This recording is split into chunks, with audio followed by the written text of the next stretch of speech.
गांव का नाम था निराशापुर। नाम जितना सीधा, रात उतनी ही डरावनी। यहाँ एक नियम था, सूरज ढलने के बाद कोई भी जमीन नहीं खोदता, न कुआं, न नींव, न कब्र। लोग कहते थे यहाँ मिट्टी के नीचे सिर्फ हड्डियां नहीं, आवाजें भी दबी है। अर्जुन को इन बातों पर भरोसा नहीं था। वह शहर से आया था अपने लापता पिता की जमीन का मामला निपटाने। जैसे ही वे पुराने घर में घुसा, ठंडी हवा ने उसकी गर्दन छू ली। घर बंद था 20 साल से, फिर भी जमीन गीली थी। कोई रहता है यहाँ? अर्जुन ने तेज आवाज में कहा। उत्तर में धक धक, जैसे जमीन के नीचे कोई दिल धड़क रहा हो। पहली रात उसे सपने में देखा, एक आदमी आधा जमीन में धंसा, मुंह मिट्टी से भरा हो। निकालो मुझे, मैं मरा नहीं हूँ। अर्जुन हड़बड़ाकर उठा, उसकी चादर मिट्टी से सनी थी। सुबह उसने गांव के पुजारी से पूछा, यहाँ पहले क्या हुआ था? पुजारी ने घंटी बजाना बंद कर दिया, आंखें झुका ली। बेटा, इस गांव में इंसान मरते नहीं, उन्हें गाड़ दिया जाता है। किसने? अर्जुन ने पूछा। पुजारी की आवाज कांप गई। तुम्हारे पिता ने। अर्जुन का सिर घूम गया। मेरा पिता शिक्षक थे और गांव की पंचायत के फैसले लिखते थे।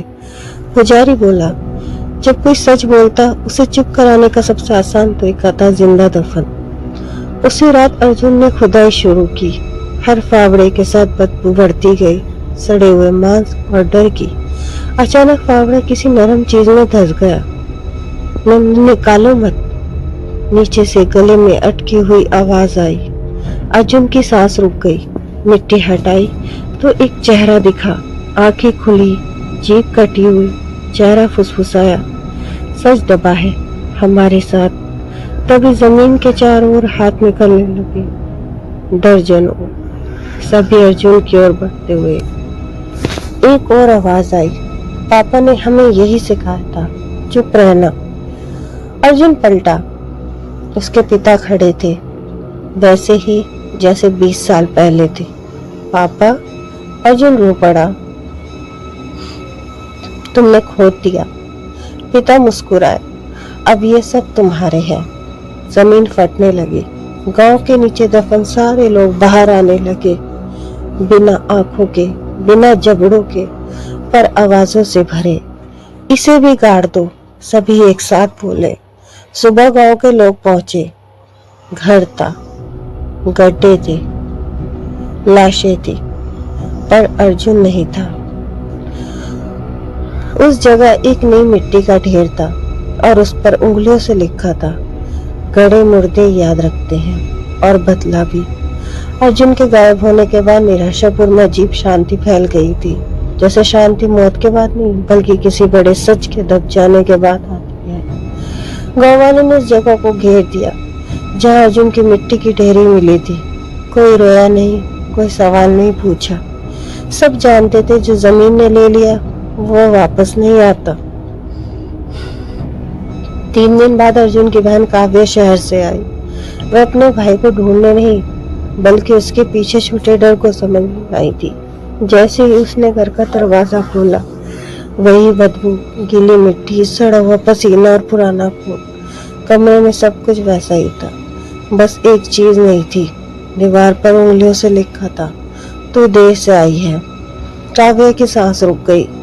रात को से नींद नहीं आई। आधी रात जमीन के नीचे से फुसफुसाहट आई। काव्या, नीचे देख। उसने कान बंद कर लिए, लेकिन आवाज अब उसके अंदर थी। अगली सुबह वह गांव के स्कूल पहुंची।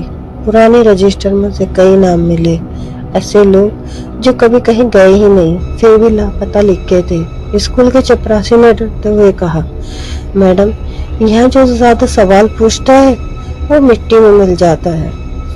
उसी शाम काव्या उस खेत में पहुंची जहाँ सबसे ज्यादा जमीन धंसी हुई थी।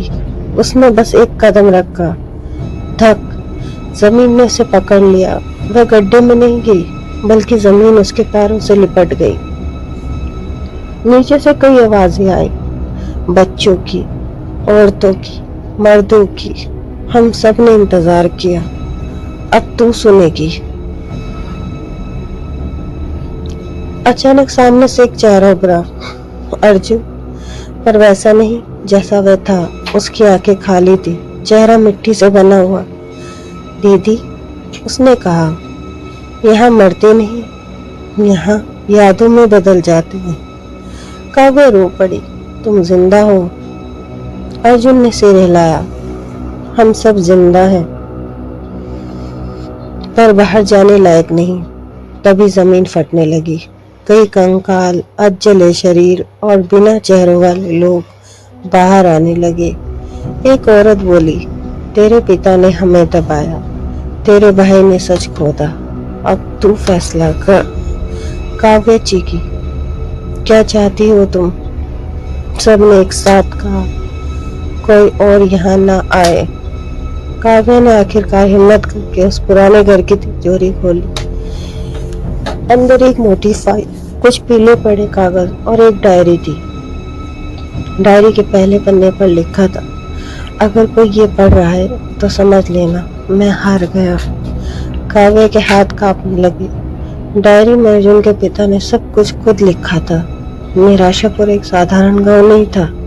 इस गांव के नीचे जहरीली गैस और जमीन धंसने वाली सुरंग थी। अंग्रेजों के जमाने में एक खदान थी जो बंद कर दी गई।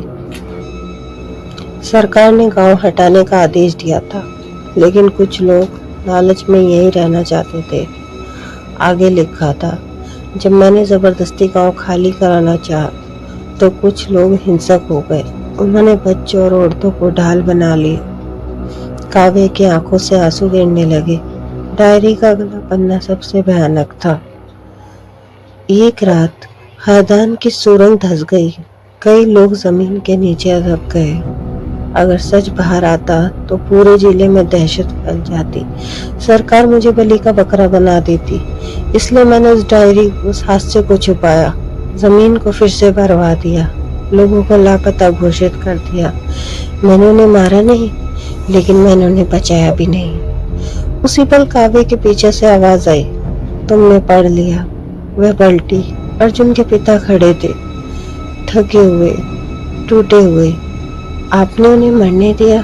काव्या रोती हुई बोली। उन्होंने सिर झुका लिया। हाँ, क्योंकि अगर गांव जड़ता तो सैकड़ों और मरते। मैंने गलत किया, पर डर के कारण किया। काव्या ने पूछा, और अर्जुन? पिता की आवाज भर आई। वो सच खोजने लगे और जमीन ने उसे भी पकड़ लिया। तभी जमीन से आवाज आई, हम बदला नहीं चाहते थे। मिट्टी से चेहरे उभरे।